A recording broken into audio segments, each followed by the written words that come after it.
नमस्कार, अपना प्रदेश उत्तर प्रदेश उत्तराखंड देख रहे हैं आप। मैं हूं आपके साथ पूजा मोहन पांडे। बुलेटिन की शुरुआत करते हुए आपको बता दें इस वक्त की बड़ी और अहम जानकारी मिल रही है। बड़ी खबर, अहम जानकारी, छात्रों को जल्द दिए जाएंगे फ्री स्मार्टफोन और टैबलेट। दिसंबर के दूसरे सप्ताह से फ्री स्मार्टफोन और टैबलेट मिलना शुरू हो जाएंगे। डिजी शक्ति पोर्टल पर 27 लाख छात्रों के डेटा अपलोड किए जा चुके हैं। छात्रों को नहीं कराना होगा रजिस्ट्रेशन। दिसंबर के पहले हफ्ते तक जारी होगा वर्क ऑर्डर। बेहद बड़ी और अहम जानकारी आपको दे रहे हैं। दिसंबर के दूसरे हफ्ते में टैबलेट और स्मार्टफोन्स तमाम युवाओं के हाथ में मौजूद होगा ताकि युवा अपने सपनों की उड़ान भर सकें।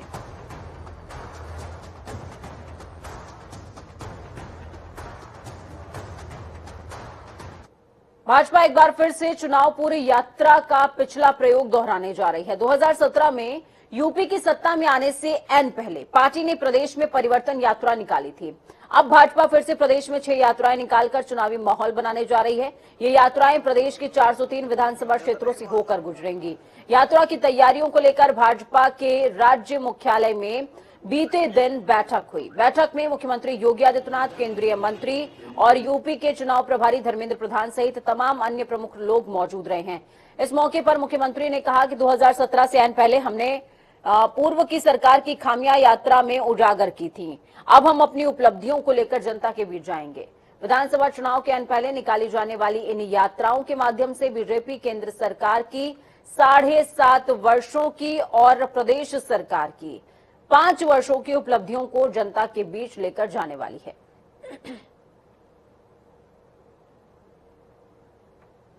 मुख्यमंत्री योगी आदित्यनाथ आज अयोध्या के दौरे पर रहेंगे। सीएम यहां महर्षि वेद विज्ञान विद्यापीठ के कार्यक्रम में शिरकत करेंगे।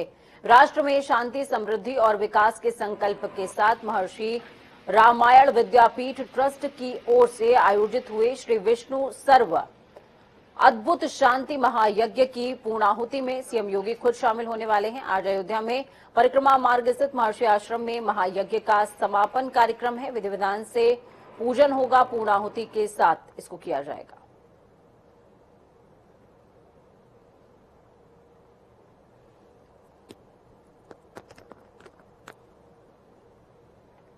चलिए ग्राउंड जीरो का रुख करते हैं। बीएस लाठी हमारे साथ में जुड़े हुए हैं।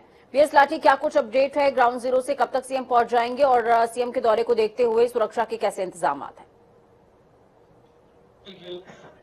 और ये पीछे जब ताला है कि बुद्धि शांति महायज्ञ जो चल रहा है, इसमें 27 तारीख से शुरू होकर नोएडा से शुरू कर आज इसका समापन है।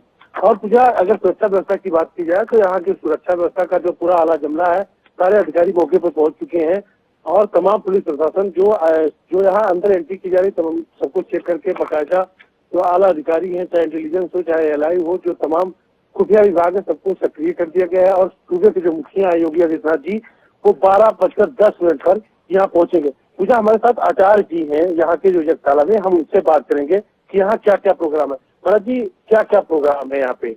यहाँ सबसे पहले तो हम लोग पूजन करेंगे अपने गुरुदेव का। उसके बाद में फिर नवग्रह का पूजा, गौरी गणेश पूजन। उसके बाद में फिर हम लोग पूजन करने के पश्चात फिर हवन करेंगे और हवन में हमारे विद्वान हवन करेंगे। उसके बाद में फिर हमारे जो अतिथि हैं योगी आदित्यनाथ जी, वो भी हवन करेंगे। उसके बाद में हमारे साथ में जो कुछ यहाँ जनता के सामने संबोधन करेंगे। कितने आचार्य द्वारा ये जो यज्ञ किया जा रहा है, कितने पंडितों द्वारा ये किया जा रहा है, वो कहाँ के आचार्य लोग हैं? जो हमारे पास में अयोध्या से कुछ आचार्य हैं, उसके बाद में इलाहाबाद से, प्रयागराज से हमारे आचार्यगण हैं और महर्षि महेश योगी विश्व विद्यापीठ महर्षि आश्रम नोएडा से भी हमारे यहाँ 21 आचार्य वहाँ से भी हैं। और वहाँ से हमारे जो आचार्यगण हैं श्री सतीश भट्ट जी के मतलब आचार्यत्व में और यज्ञादेश के माध्यम से ये आचार्य एक प्रारंभ हुई और ये यज्ञ नोएडा में तमाम तरह के महत्वपूर्ण आयोजन अयोध्या में हो रहे हैं और इसमें सीएम खुद शिरकत करने वाले। बहुत शुक्रिया हमारे साथ जुड़ने के लिए, अहम जानकारी साझा करने के लिए। समाजवादी पार्टी आज से बुंदेलखंड में विजय रथ यात्रा का आगाज करने वाली है। सपा अध्यक्ष अखिलेश यादव आज बांदा में विजय रथ का आगाज करेंगे। वो शहर में विजय रथ यात्रा में सवार होकर लोगों से जन समर्थन मांगेंगे। इसके अलावा वो जीआईसी मैदान में एक बड़ी जनसभा को संबोधित भी करने वाले हैं। सपा के वरिष्ठ नेताओं ने बांदा में डेरा जमा लिया। आपको बता दें कि हाल ही में पूर्वांचल का दौरा करने के बाद अखिलेश अब बुंदेलखंड का रुख कर रहे हैं। महोबा के जिस मैदान में प्रधानमंत्री नरेंद्र मोदी ने जनसभा की थी, अब उसी मैदान में समाजवादी पार्टी के राष्ट्रीय अध्यक्ष अखिलेश यादव अपना विजय रथ लेकर पहुंच रहे हैं। अखिलेश यादव की विजय रथ यात्रा बांदा जिले से शुरू होकर दोपहर को 2 बजे महोबा के पुलिस लाइन ग्राउंड के करीब सभा स्थल पर पहुंचेगी। अरबाज हमारे साथ में फोन लाइन पर जुड़े हुए हैं। अरबाज, क्या कुछ अपडेट है ग्राउंड जीरो से? किस तरीके का माहौल नजर आ रहा है? प्रधानमंत्री भी इस क्षेत्र का दौरा कर चुके हैं, लेकिन अब रुख विपक्ष का है, यानी कि अखिलेश यादव का। जिस प्रकार से आगामी चुनाव को दृष्टिगत रखते हुए लगातार रैलियां की जा रही है और राष्ट्रीय अध्यक्ष जो सपा के हैं उत्तर प्रदेश के पूर्व मुख्यमंत्री अखिलेश यादव है, वो लगातार पूर्वांचल से लेकर बुंदेलखंड के लगातार दौरे कर रहे हैं। वही देखा गया कि आज जनपद बांदा से लेकर जनपद बांदा, महोबा, ललितपुर, इन तीनों जगह पर लगातार दौरे कर रहे हैं। हालांकि देखा गया कि एक बड़ा ही सर्वे माना जा रहा है, जिसको लेकर प्रत्याशियों की देख परख की जाएगी। साथ ही देखा कि यहाँ पर जनसलाब जो इकट्ठा हो रहा है, वो जनसलाब देखा गया है कि वो अपने जनसलाब को संबोधित करने आ रहा है। यहाँ पर जो आगामी चुनाव को लेकर तैयारियां चल रही हैं, उन पर अपने विचार रखेंगे। लोगों को आगामी चुनाव में किस प्रकार से देंगे, वो सभी चीजों को लेकर वह जनता से रूबरू होने आ रहा है। देखा गया कि बांदा से वह लेकर ललित पर 2 दिन के दौरे पर रहेंगे और उसको लेकर जिस प्रकार से देखा जा रहा है कि यहाँ पर भारतीय जनता की जो नीतियां कुनीतियां, उन सारे चीजों को बताएंगे और यहाँ पर सफाइयों को पूरी चीज के बारे में जानकारी देंगे। ठीक है, बहुत शुक्रिया अरबाज हमारे साथ जुड़ने के लिए, अहम जानकारी साझा करने के लिए। आज इलाहाबाद हाईकोर्ट की निगरानी में बार एसोसिएशन के चुनाव हो रहे हैं। सीसीटीवी कैमरा और पुलिस फोर्स की निगरानी में मतदान किया जा रहा है। बार एसोसिएशन के चुनाव में कुल 9,650 मतदाता मतदान के लिए हाईकोर्ट के क्रिकेट ग्राउंड पर मतदान स्थल पर तैयार किए गए हैं। 20 से ज्यादा बूथ बनाए गए हैं। मतदान सुबह 9 बजे से शुरू हो चुका है, जो कि दोपहर को 2 बजे तक चलने वाला है। इसके बाद आधे घंटे के ब्रेक के बाद 2:30 बजे से 5 बजे तक मतदान होगा। सभी मतदाताओं को उनका वोटर क्रमांक, कंप्यूटर क्रमांक और गेट संख्या की सूचना एसएमएस के जरिए भेजी गई है। आनंद हमारे साथ में फोन लाइन पर जुड़े हुए हैं, लाइव जुड़े हुए हैं, माफ कीजिएगा। आनंद, क्या कुछ अपडेट है? बार एसोसिएशन के चुनाव है, अमूमन देखने को मिलता है कि हिंसात्मक गतिविधियां भी हो जाती हैं, तनावपूर्ण स्थितियां भी उत्पन्न होती हैं, लेकिन इस बार डिसीजन हुआ है कि सीसीटीवी कैमरे की निगरानी में ये चुनाव करवाया जाए। कम नहीं होता क्योंकि वसूलों पे उत्साह तो है, लेकिन तनिक भी इधर उधर चुनाव होता है तो भारी हंगामा भी होता है। तो इसके लिए पुलिस प्रशासन ने भारी बंदोबस्त कर रखे हैं। सबसे बड़ी बात सीसीटीवी की निगरानी में ये पूरा चुनाव हो रहा है।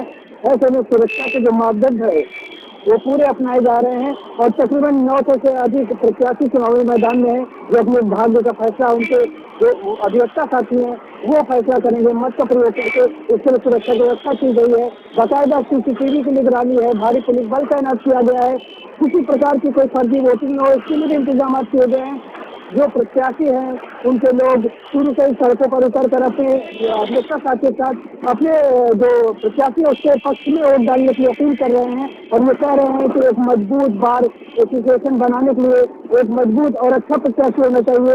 इसके लिए अपने प्रत्याशी के मत में वोट डालने की मांग कर रहे हैं। और आपको बता दें, जो चुनाव है ये बहुत ही उत्साह है। जो नए अधिवक्ताओं में जो पहली बार वोट डाल रहे हैं, उनका कहना है कि हम पहली बार ये मत का प्रयोग कर रहे हैं, जिसका हमें उस प्रत्याशी के लिए जो हमारे अधिवक्ता साथी हैं, यानी अधिवक्ता जो उनके पूरे लाभ है वो मिल सके। जी पूजा। ठीक है, बहुत शुक्रिया आनंद हमारे साथ जुड़ने के लिए, अहम जानकारी साझा करने के लिए। तो हर कोई चाहता है कि उनका खुद का प्रत्याशी विजयी हो ताकि उनके हित भी सध सके, साथ में मजबूती भी किसी चीज को मिल सके। बहुत खबरों में आगे बढ़ते हुए आपको बताएं, दुनिया भर के देशों में पांव पसार चुके कोरोना के नए वेरिएंट ओमिक्रॉन को लेकर यूपी में खास एहतियात बरती जा रही है। यूपी में अंतर्राष्ट्रीय यात्रियों को लेकर सभी जिलों को निर्देशित किया जा चुका है। मंगलवार की शाम शाम चिकित्सा और स्वास्थ्य विभाग के अपर मुख्य सचिव अमित मोहन प्रसाद ने लखनऊ और वाराणसी के एयरपोर्ट अथॉरिटी से जुड़े अधिकारियों के साथ जूम मीटिंग की थी। प्रदेश के इन्हीं दो शहरों में यानी कि वाराणसी और लखनऊ में अंतर्राष्ट्रीय विमानों का आगमन होता है। इन दोनों ही एयरपोर्ट्स पर जांच और स्क्रीनिंग पर विशेष जोर दिया जाएगा। कोरोना के डेल्टा वेरिएंट से भी खतरनाक बताए जा रहे हैं ओमिक्रॉन के संभावित खतरे। इससे निपटने के लिए चौतरफा तैयारी है। अंतर्राष्ट्रीय यात्री खासतौर से जोखिम की श्रेणी में शामिल यात्रियों को देशों से आने वालों पर विशेष निगाह रहने वाली है।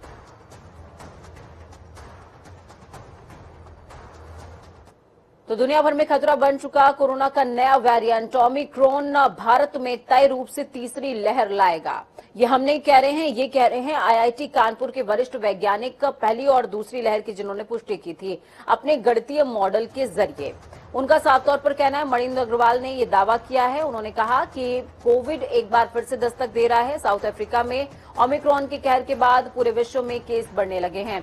प्रोफेसर अग्रवाल का साफ तौर पर कहना है कि हालांकि थर्ड वेव कब आएगी ये स्टडी के बाद पता चलेगा। अध्ययन अभी उन्होंने शुरू नहीं किया है। 10 दिनों के बाद वो बता पाएंगे कि ये आखिरकार कितने दिनों में थर्ड वेव आ जाएगी। लेकिन उन्होंने ये तो कहा है कि दूसरी जो स्ट्रेन रही है उससे कम घातक है, बुजुर्गों को ज्यादा इससे नुकसान होगा।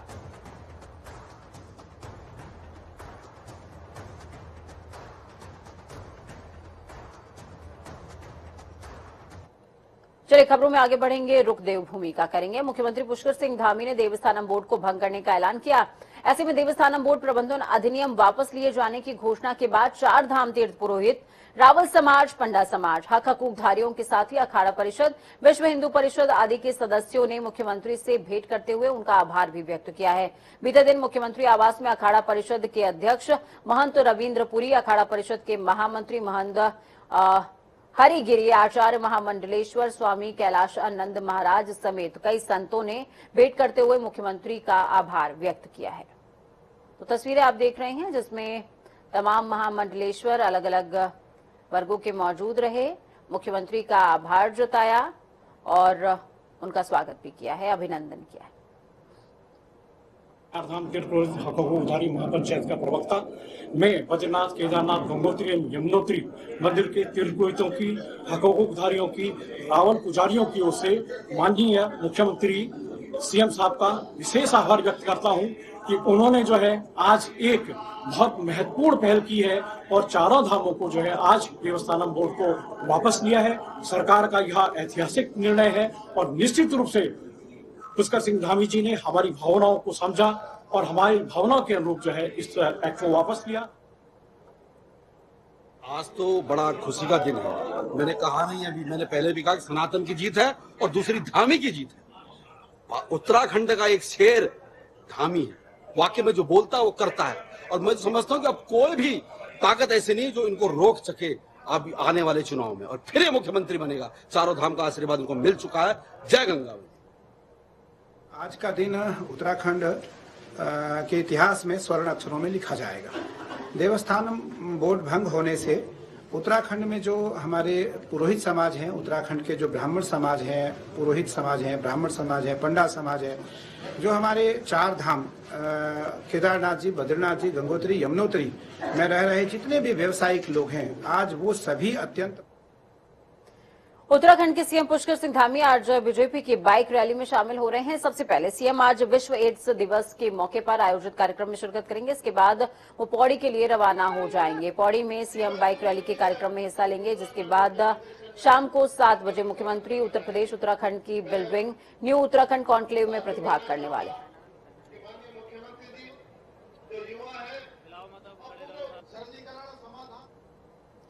गौरव हमारे साथ में फोन लाइन पर जुड़े हुए हैं। गौरव, क्या कुछ अपडेट है, क्या कुछ कार्यक्रम है, कब तक सीएम पहुंचेंगे?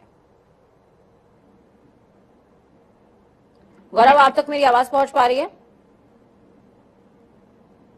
चलिए, गौरव तक हमारी आवाज नहीं पहुंच पा रही है। बाइक रैली में शामिल होंगे। विश्व एड्स दिवस पर आयोजित कार्यक्रम में भी मुख्यमंत्री खुद शिरकत करने वाले हैं और शाम को 7 बजे न्यू उत्तराखंड कॉन्क्लेव, जैसा कि मुख्यमंत्री कहते रहते हैं कि 2025 तक हम नए उत्तराखंड में पदार्पण करेंगे।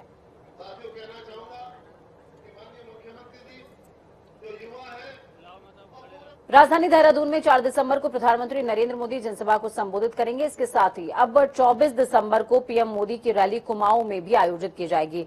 प्रधानमंत्री नरेंद्र मोदी की देहरादून रैली के बाद भाजपा प्रत्याशी चयन के अभियान में जुट गए हैं। इसके लिए प्रत्येक 5 से 6 विधानसभा सीटों पर पर्यवेक्षक टीमें तैनात की गई हैं। उनसे रिपोर्ट तलब की जाएगी। तो वहीं मुख्यमंत्री पुष्कर सिंह धामी प्रधानमंत्री नरेंद्र मोदी की प्रस्तावित रैली की तैयारियों का जायजा भी ले चुके हैं। मुख्यमंत्री ने जिला प्रशासन को समय से सभी व्यवस्थाओं को पूरा करने के निर्देश दिए हैं। वक्त यहाँ पर छोटे से ब्रेक का। ब्रेक के उस पार खबरों का सफर लगातार जारी है। बने रहिए जनता टीवी के साथ, क्योंकि हमें आपकी ताकत, अपना और अपनों का बहुत ज्यादा ख्याल रखें। नमस्कार।